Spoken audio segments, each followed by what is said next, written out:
कि भक्त प्रहलाद के लिए इसने क्या किया, यही तो था जिसका आज यहाँ पर जिक्र किया जा रहा है, जिसकी आज यहाँ पर बात की जा रही है। खंभे में से प्रकट हो गया। सत्संग में आए तो समझ में आया कि यही था जो भक्त प्रहलाद के लिए खंभे में से प्रकट हो गया। होलिका को वरदान प्राप्त था कि तुम्हें अग्नि जला नहीं सकती। हम सब ने सुना और देखा भी कि वो वरदान भी धू धू करके जला, और वो हंसता मुस्कुराता विश्वास बाहर आ गया। इसी के कारण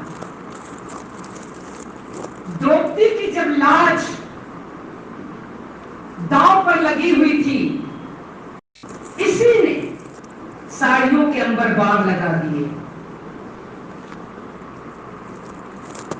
संत मीराबाई को जब विष का प्याला दिया गया तो इसी ने अमृत में बदल दिया उस विष को, कि मीरा को दिया विष का प्याला, विष को भी अमृत कर डाला।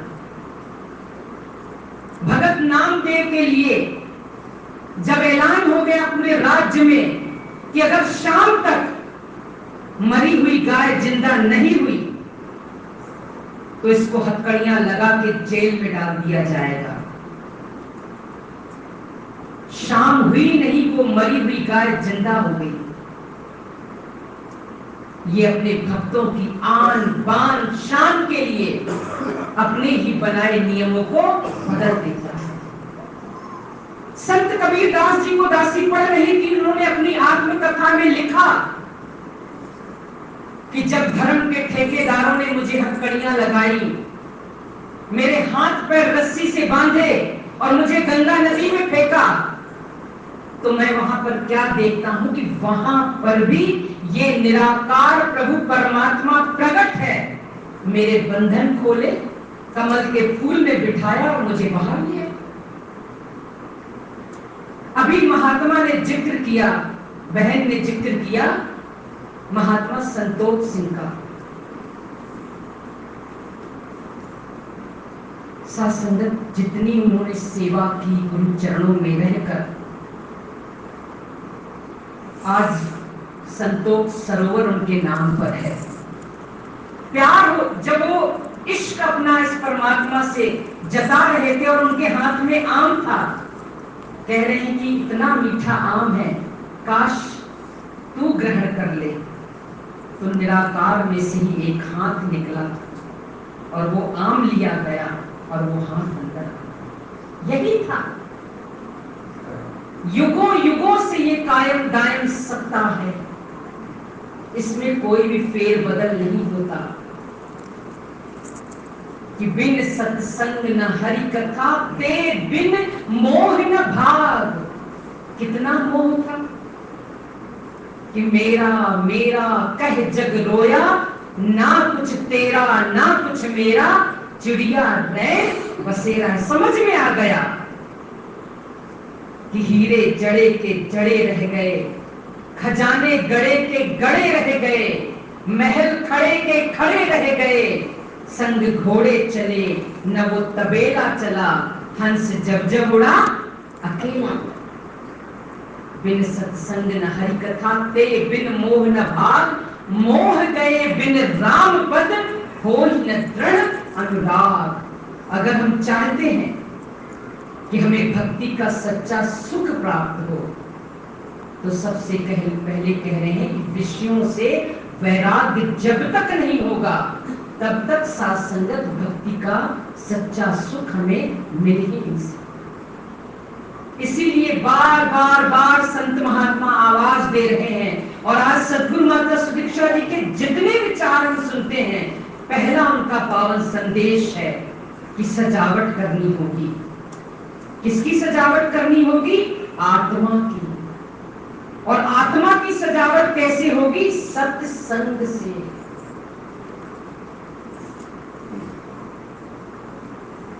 सत्संग का मतलब ही है सत्य का संग। जहां हम इस सत्य से संग कर लेते हैं। कौन सा सत्य? जो अजर है, अमर है, अविनाशी है, अच्छेद्य है, अभेद्य है, अभंग है, अखंड है, अपरिवर्तनशील है, अतुलनीय है, अतुल्य है, असगाह है, बेरूपा है, बेरंगा है, बेऐब है, बेखौफ है, बेअंत है, बेशुमार है, बेवाणी है, बेहद्दा है, बेपरवाह है, सर्वकलाधार है, सर्वकला समृद्ध है, सर्वश्रेष्ठ है, सत्य है, शिव है, सुंदर है, लाफानी है, लासानी है, निष्कलंक है, निर्वैर है, दयालु है, कृपालु है, रहमदिल है, बख्शनहार है, सत्य चित्त आनंद स्वरूप है। इसी के लिए पावन ग्रंथ गीता में लिखा गया कि नैनम छिद्दन्ति शस्त्राणि नैनम दहति पावकः न चैनम क्लेदन्ति आपो न शोषयत मार्तः, कि इस पावन सत्ता को अग्नि जला नहीं सकती, वायु सुखा नहीं सकती, जल भिगो नहीं सकता, कोई भी शस्त्र से काट नहीं सकता। कहने का भाव कि ये निराकार प्रभु परमात्मा 5 तत्वों के प्रभाव से रहित है। ऐसे निराकार प्रभु परमात्मा का संग करना ही सत्संग है।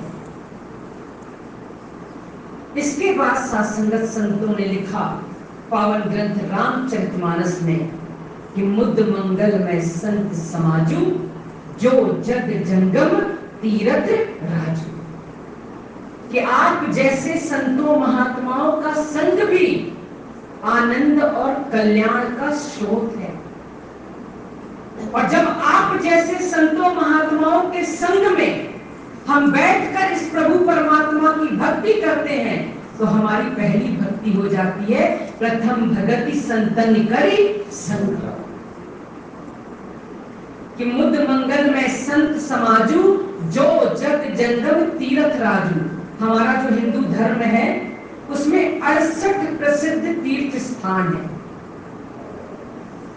और उन तीर्थ स्थानों में 2 जो तीर्थ स्थान है प्रयागराज और त्रिवेणी, सर्वोपरि स्थान दिया गया। क्यों? क्योंकि यहाँ गंगा यमुना सरस्वती का संगम है। और जब प्रयागराज में हम स्नान करते हैं तो कहा जा रहा है, ऐसा दासी ने देखा नहीं है, लिखा ग्रंथों में कि जब प्रयागराज में स्नान करते हैं तो जो सरस्वती लुप्त है वो भी प्रकट हो जाती है। इसलिए इन तीर्थ स्थानों को सर्वोपरि कहा गया। लेकिन संत तुलसीदास जी ने आगे क्लियर किया कि वो जो तीर्थ स्थान है वो एक जगह पर स्थित है, वहां जाने के लिए समय और धन दोनों व्यय करना पड़ता है। लेकिन आप जैसे संतों महात्माओं को संत तुलसीदास जी ने चलता फिरता प्रयागराज और तीर्थ स्थान कहा, कि जो अपना समय धन व्यय करके परोपकार की भावना को लेकर जगह जगह पर जाकर संगतें करते हैं, इस ज्ञान से जोड़ते हैं। चलता फिरता तीर्थराज कह दिया आप जैसे संतों महात्माओं को, कि जहां पर ये संगति होती है वहां पर लिखा उन्होंने कि राम भक्ति जहां सुरसरी धारा सरसई ब्रह्म विचार प्रचारा, कि वहां राम भक्ति की गंगा भी बहती है और ब्रह्म ज्ञान रूपी सरस्वती का भी प्रवाह होता है। इतना महत्व है इस सत्संग का। फिर आगे उन्होंने लिखा कि हम कहते हैं कि बहन जी आवाजें यहाँ दे रही हैं, संत महात्मा यहाँ आवाजें, आज भी ये कितने लोगों से मिलकर आए होंगे कि आज हमारे बीच बाहर से संत आ रहे हैं, आप सत्संग में आना, सत्संग में आना। युगों युगों से सत्संग संत महात्मा यही कह रहे हैं कि उठ जाग मुसाफिर भोर भई, अब रैन कहाँ जो सोवत है। सोते तो आए हम, 84 लाख योनियों को भोगने के बाद ये मानव तन मिला है, कितना और सोएंगे। आज आवाज अगर दी जा रही है, क्यों? क्योंकि ये मानव तन मिला है।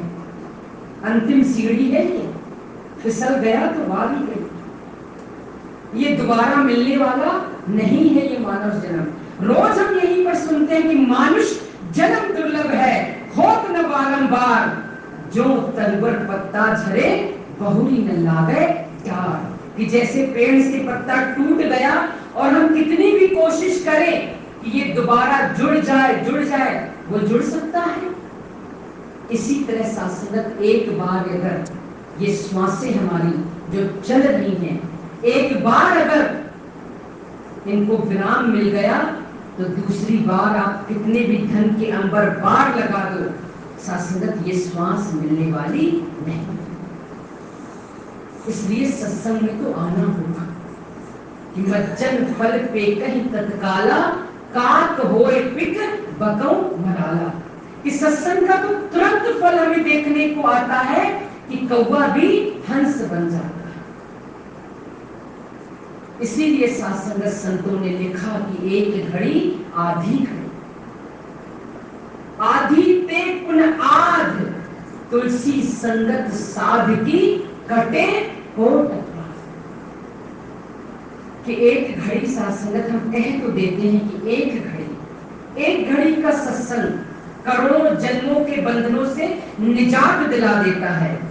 एक घड़ी 24 मिनट की होती है और यहां पर कहा जा रहा है कि आधी ते पुन आध, कि 1.5 सेकंड का सत्संग कह रहे हैं कि हमारे करोड़ों जन्मों के बंधनों से हमें निजात दिला देगा। अब एक घड़ी 1 घंटे की हो गई। अब देखें सद्गुरु माता सुदीक्षा जी ने जो फरमान जारी किया कि हमें 1-1.5 घंटे की संगति, ज्यादा से ज्यादा बड़ी संगत है तो 2 घंटे का, अब एक घड़ी 1 घंटे को कहा जा रहा है। फिर सात्संगत हमारे मन में ये ख्याल आ जाता है कि रोज रोज हम सत्संग क्यों करें। भाई एक बार इनवाइट कर दिया, आ गए, सत्संग हो गया।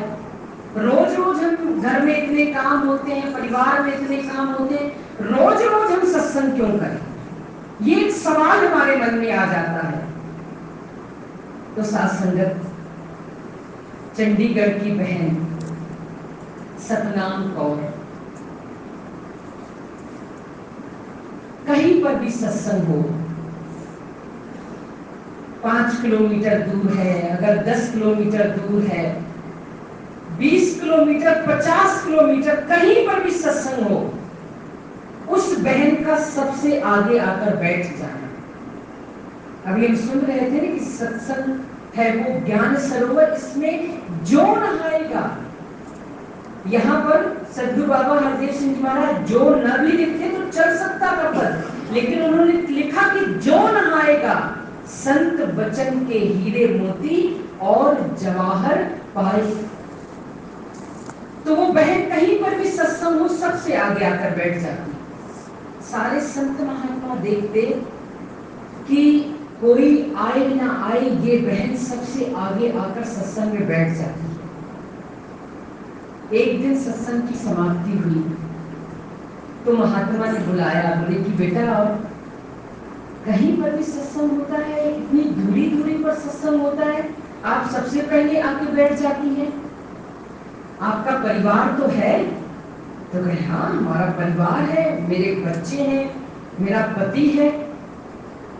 तो प्यार तो करते हैं ना परिवार वाले आपसे? बोले बिल्कुल प्यार करते हैं, बहुत प्यार करते हैं, पर मुझे समझ में आ गया कि सत्संग ही मेरे काम आया, ये परिवार, ये रिश्तेदारियां, ये मेरे काम नहीं आया।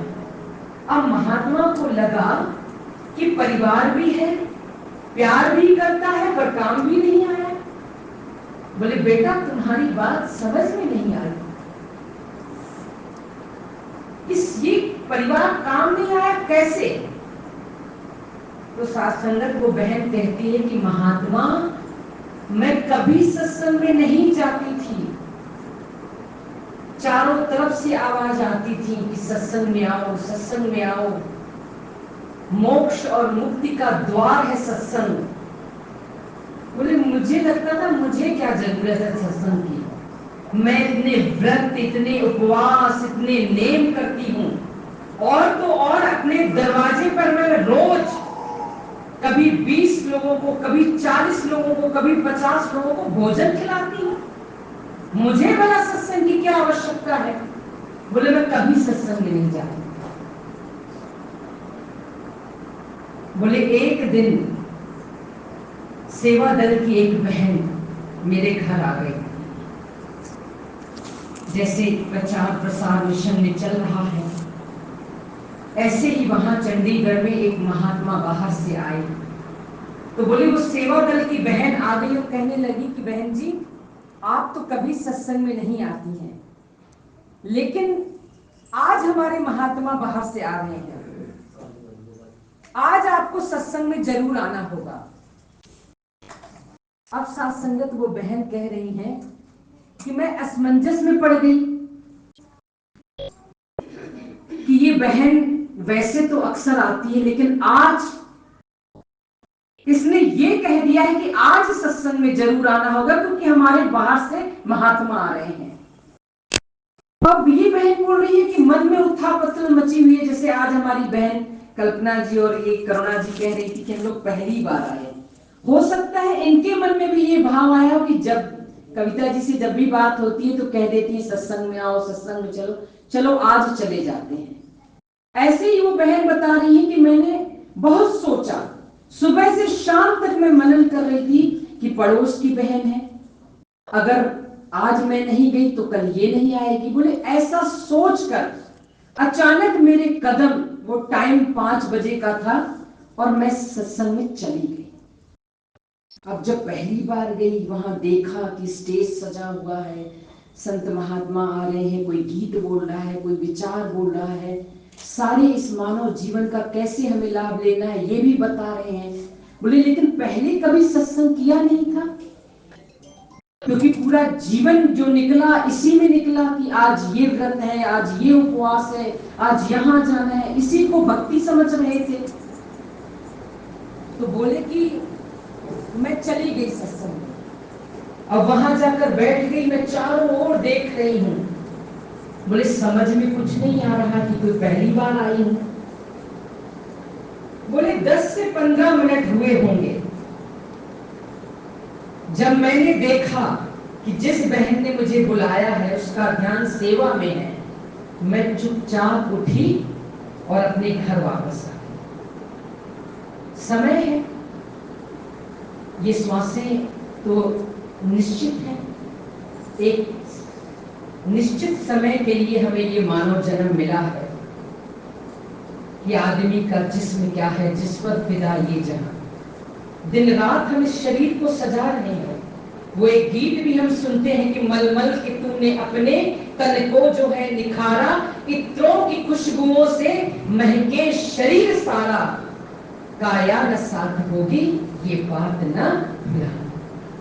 कि आदमी का जिस्म क्या है, जिस पर फिदा ये जहां। कुछ मिट्टी की इमारत, कुछ मिट्टी के मकान, खून जिसमें सीमेंट बना है, ईंट बनी है हड्डियां। मौत की पुरजोर आंधियां जिस दिन इससे टकराएंगी, हुस्नुमा ये कितना गर्व होता है हमें अपने शरीर पर। कह रहे हैं हुस्नुमा ये खाक तेरी राख में मिल जाएगी। एक वक्त ऐसा आएगा कि हम राख हो जाएंगे। हम किराए के मकान में रह रहे हैं अभी, ये किराए का मकान मिला हुआ है हमें, ये जो शरीर मिला है। हम सब ने वो वीडियो भी देखी कि एक छोटा सा बच्चा, 5 साल का बच्चे यहाँ बैठे हुए हैं, बड़े ध्यान से सुन रहे हैं। तो शासन वो छोटा सा 5 साल का बच्चा, सदगुरु बाबा हरदेव सिंह जी महाराज समागम के दौरान जब दासी ने सुना उस बच्चे को, तो उस समय दासी को लगा कि हो सकता है कि ये बच्चा इतना छोटा है, ये जो जुबान से बोल रहा है शायद इसको समझ में नहीं आ रहा है, लेकिन ये जो गीत की लाइनें बोल रहा है ना, ये हमारे लिए बोल रहा है। वो छोटा सा बच्चा क्या बोल रहा था कि जिंदगी किराए का घर है, एक न एक दिन बदलना पड़ेगा। वो मौत आएगी जब ये तुम्हारी घर से बाहर निकलना पड़ेगा, घर से बाहर निकलना पड़ेगा। सत्संगत अभी तो हम कह देते हैं कि समय नहीं है, लेकिन जब मौत की घड़ी आएगी ना, कोई बहाना नहीं चलेगा। पावन ग्रंथ गुरबाणी में लिखा है कि जो जम आए केश गह पटके, ता कौन पर्दा तेरा ढाके।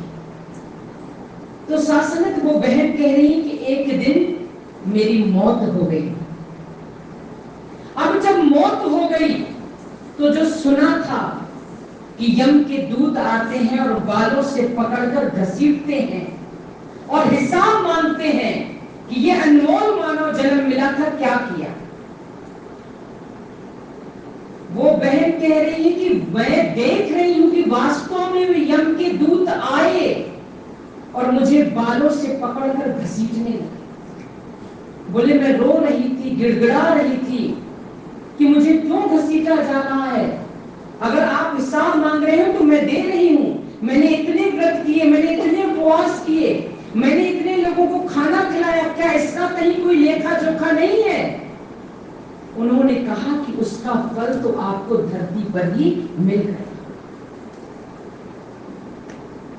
लिखा है ना कि तात वर्ग अपवर्ग स्वर्ग धरई तुला एक अंग तुल न ताहि सकल में जो सुख लव सत्संग।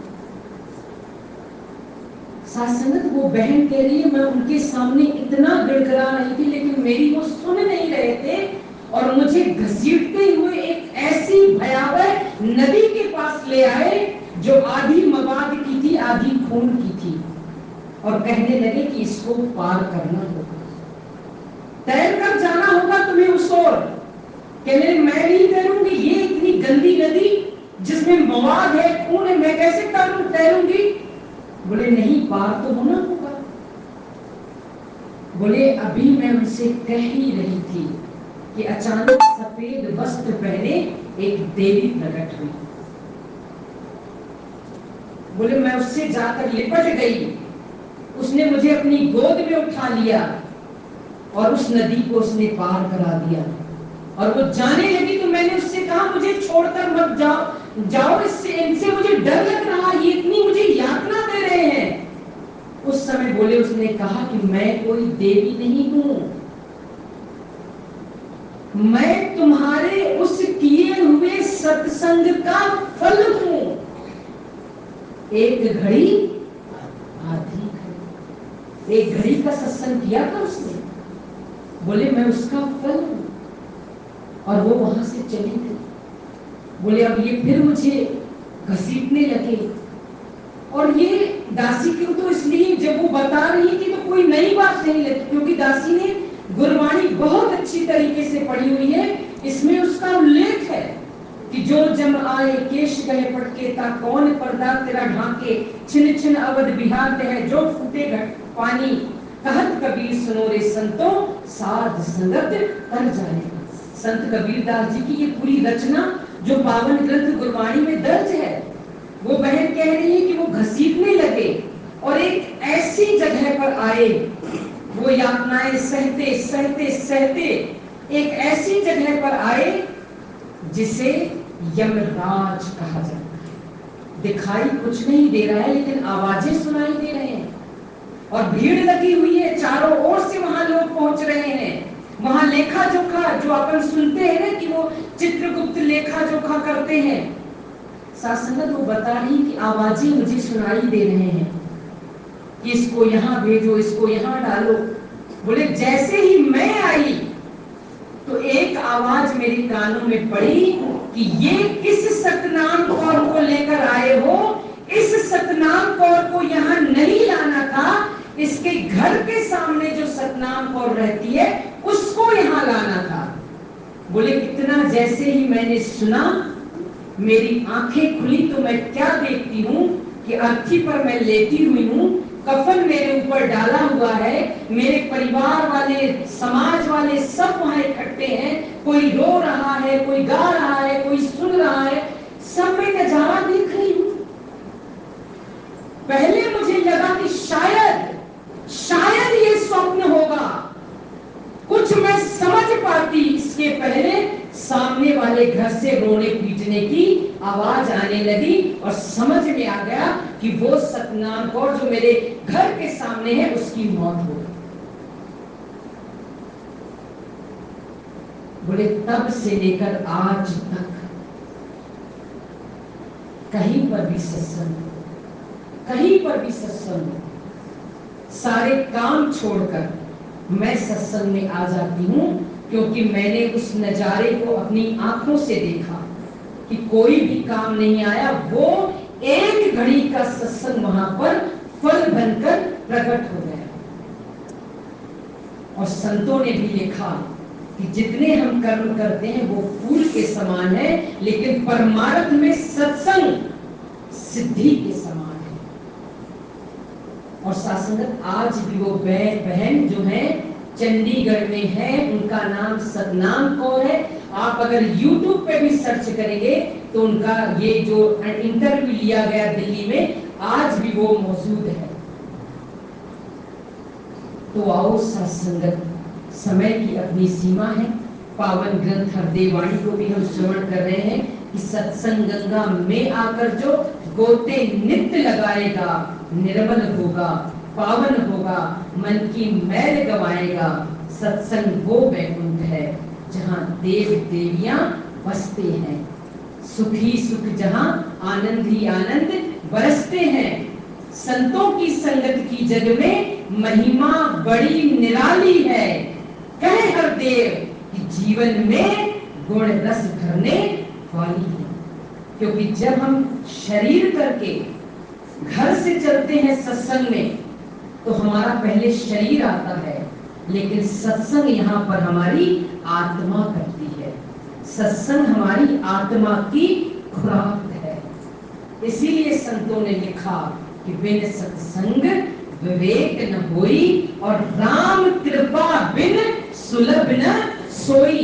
परमात्मा की जब आपके ऊपर असीम कृपा होती है, तब आपको ये घड़ियां मिलती हैं।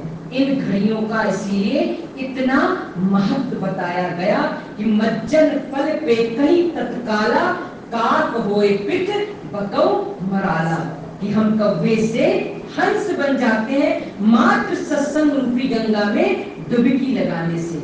यहीं से दासी ने अपनी बात शुरू की थी ना कि सत्संग गंगा में डुबकी लगा के पार हुई नैया,